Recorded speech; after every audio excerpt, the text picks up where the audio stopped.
ہم ایک نماز پڑھتے ہیں وہ 4 حملے کرتا ہے. پہلا حملہ وہ ہماری ناک پہ رہتا ہے, رات گزارتا ہے.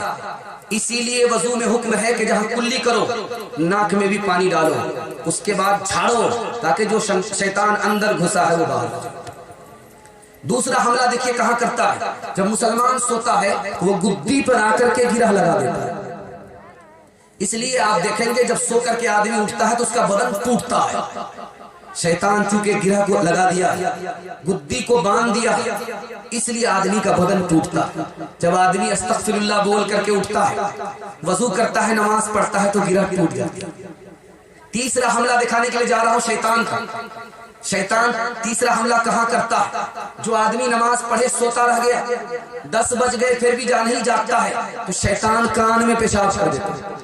اس لیے جب وہ آدمی اٹھتا ہے تو خوش ہو کر کے نہیں اٹھتا, ایسے محسوس ہو رہا کہ جیل سے قیدی چھوٹا, قبرستان کا مردہ قبرستان سے نکلا, اس کا دل خوش نہیں ہوتا, کان میں شیطان پیشاب کر دیتا ہے.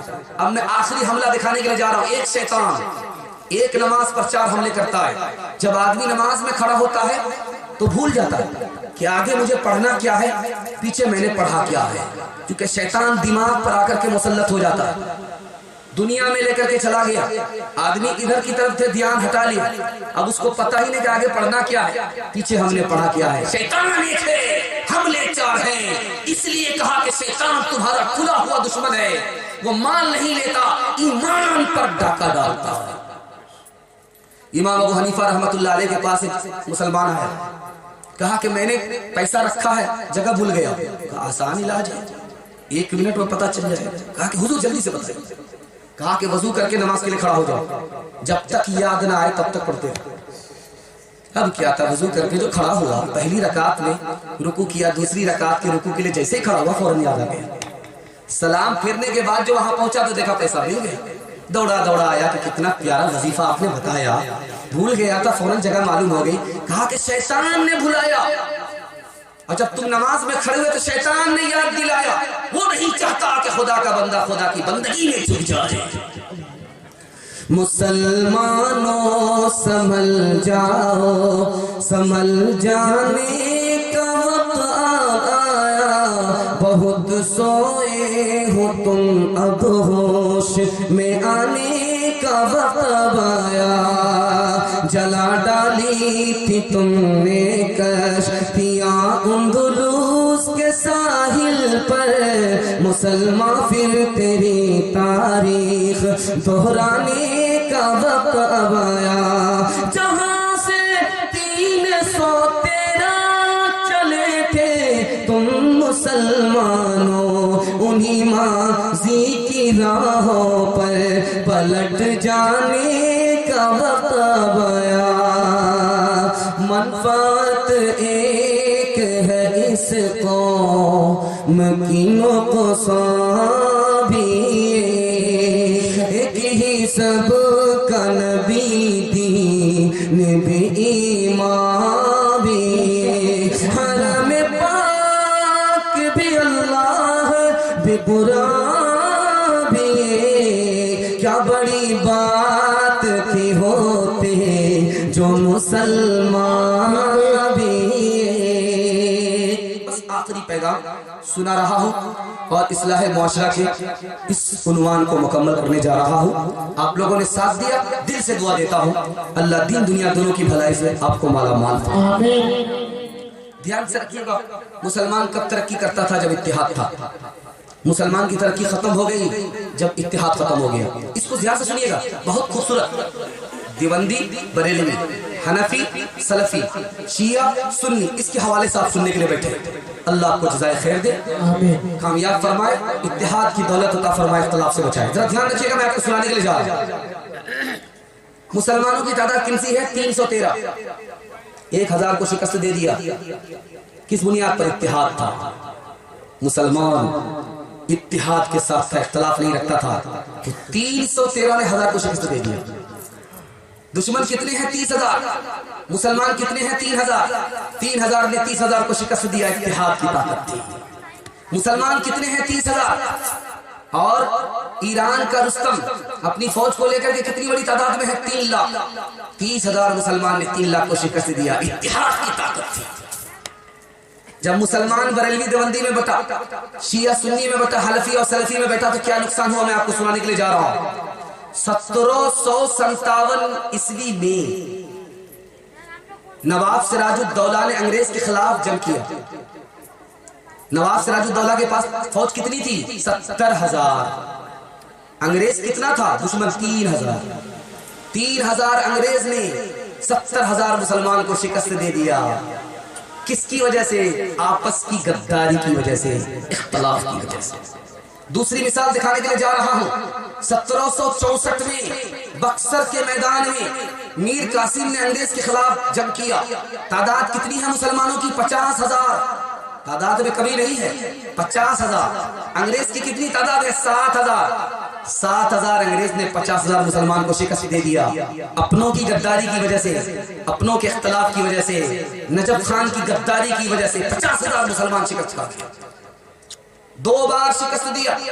ٹیپو سلطان نے 2 بار شکست دیا انگریز کو، اور تیسری بار 1799 میں شکست نہیں دے پائے. کس کی غداری کی وجہ سے؟ اپنوں کی غداری کی وجہ سے، گھر کے جھگڑے کی وجہ سے. گھر میں جب جھگڑا ہوگا آپ کی ترقی رک جائے گی. گھر سے جھگڑا ختم ہوگا آپ کو اللہ مقدر کا سکندر بنا دے گا.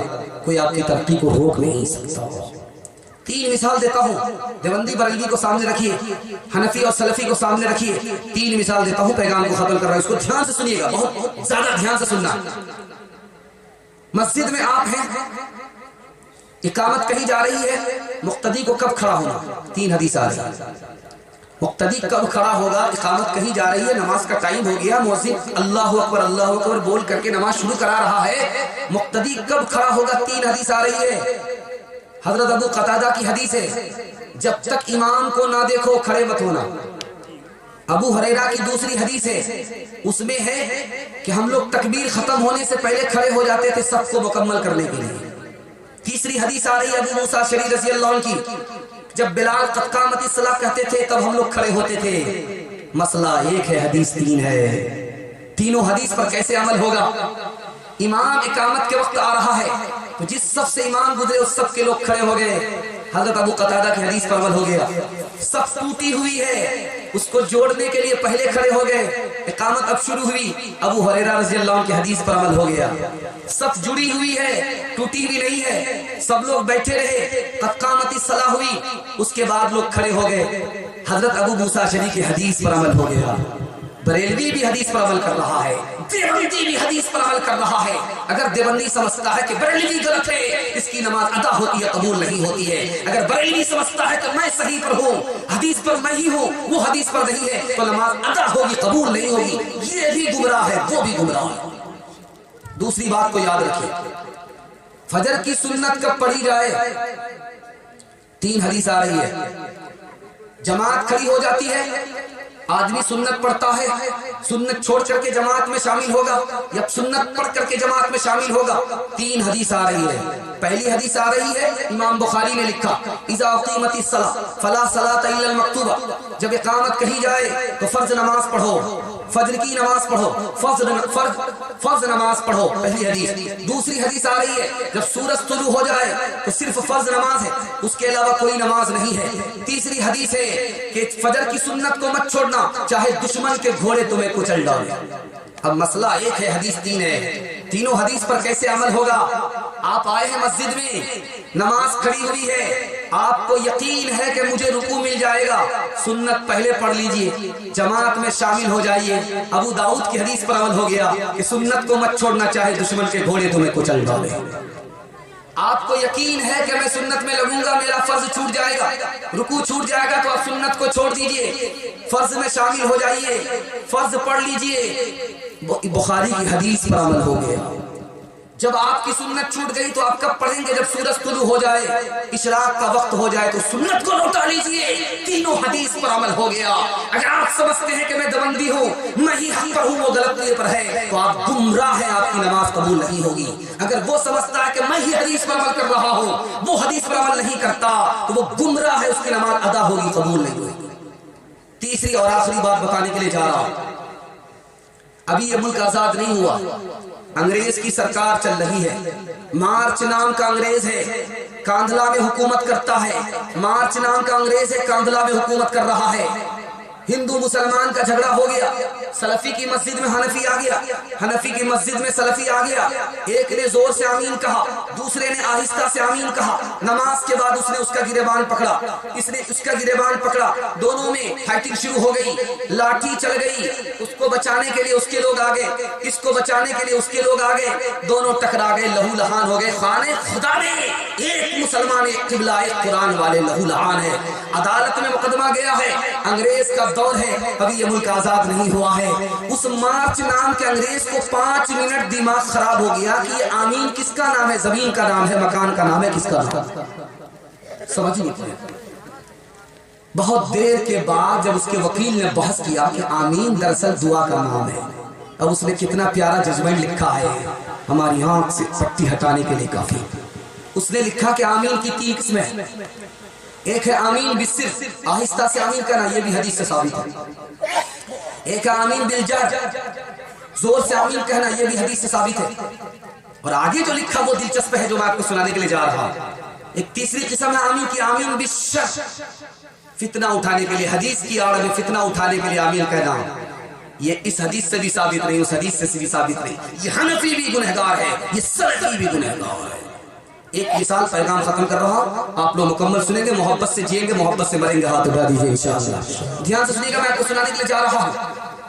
قاضی مجاہد الاسلام صاحب رحمۃ اللہ علیہ کہتے ہیں کہ اس قوم کی ترقی کو قوم نے روک لیا۔ 3 قوم ترقی کر رہی ہے، مسلمان کو ترقی نہیں ہے۔ مرواڑی ترقی کر رہا ہے، گجر ترقی کر رہا ہے، مہتا ترقی کر رہا ہے، سب غیر مسلم ہے، مسلمان کو ترقی نہیں ہے۔ کیوں؟ وہ اس میں جو گرتا ہے اس کو سب لوگ سنبھالتے ہیں۔ مرواڑی میں کوئی اگر نیچے گر رہا ہے سب مل کر کے اس کو سنبھالتے ہیں، اور اگر جھگڑا ہو گیا تو ان کا جھگڑا گھر میں حل ہو جاتا، عدالت میں نہیں جاتا۔ اس وجہ سے اس قوم کو ترقی ہے، مسلمان کو ترقی نہیں ہے۔ قاضی مجاہد الاسلام صاحب نے کہا کہ دوسری قوم نے اس کی ترقی کو نہیں روکا، کہ مسلمان نے مسلمان کی ترقی کو روکا۔ انہوں نے مثال دیا کہ گھوڑا کتے سے اپنی تعریف کر رہا تھا کہ میں جب دوڑتا ہوں، ٹاپ مارتا ہوں تو میری ٹاپ کی دھول آسمان کو چلی جاتی ہے۔ تو کتا حسد میں بولا کہ یہ کوئی بڑی بات نہیں، اس سے بڑی خوبی میرے اندر ہے، جب میں دوڑتا ہوں تو میرے پیر کی دھول عرش کو چلی جاتی ہے۔ اللہ کہیں کہ چھوٹا منہ بڑی بات کر رہا ہے، ٹھیک ہے مقابلہ ہو جائے گا، ٹھیک ہے مقابلہ ہو جائے۔ تلسی ہٹا سے دوڑتے ہیں، کشیدہ ہاٹ پاس کر کے گوال ٹولی پہنچتے ہیں۔ جو پیچھے رہے گا وہ ہارے گا، جو جیتے گا وہ آگے ہوگا۔ تو گھوڑا تلسی ہٹا سے دوڑا، کشیدہ ہاٹ پہنچ کر کے دیکھ رہا کہ پیچھے کتا آ رہا کہ نہیں آ رہا۔ تو تلسی ہٹا کا کتا تلسی ہٹا ہی نہ بیٹھا ہوتا ہے، جانے کا نام نہیں لے رہا۔ پلٹ کر کے آیا، کیوں بڑے چھوٹے میاں دعوے تو بڑے بڑے کرتے ہو، لیکن جب دوڑنے کی بات آتی تو ہمت ہار کر کے بیٹھ جاتے۔ کہا یار میں تم سے پریشان نہیں، میں تمہیں قوم سے پریشان ہوں، تم کو تو 2 منٹ میں ہم پیچھے کر دیں۔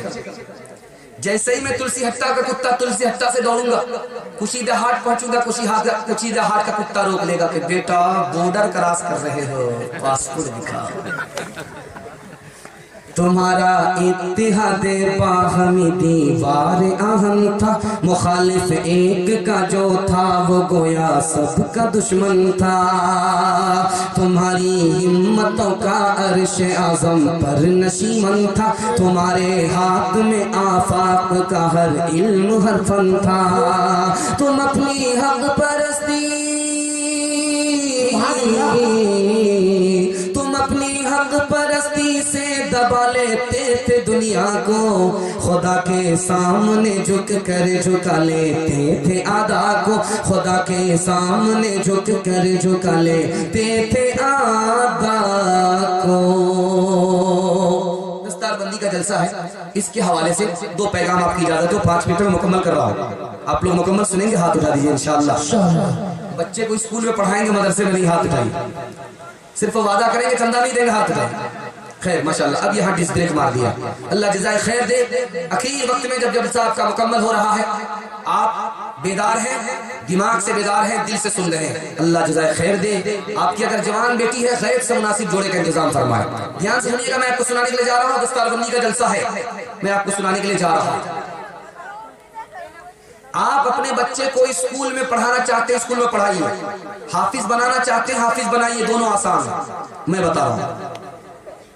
5 سال اسکول میں پڑھائیے، جب 5 سال اسکول میں پڑھ لے تو وہاں سے ہٹا کر کے مدرسے میں 3 سال کے لیے داخل کر دیجیے۔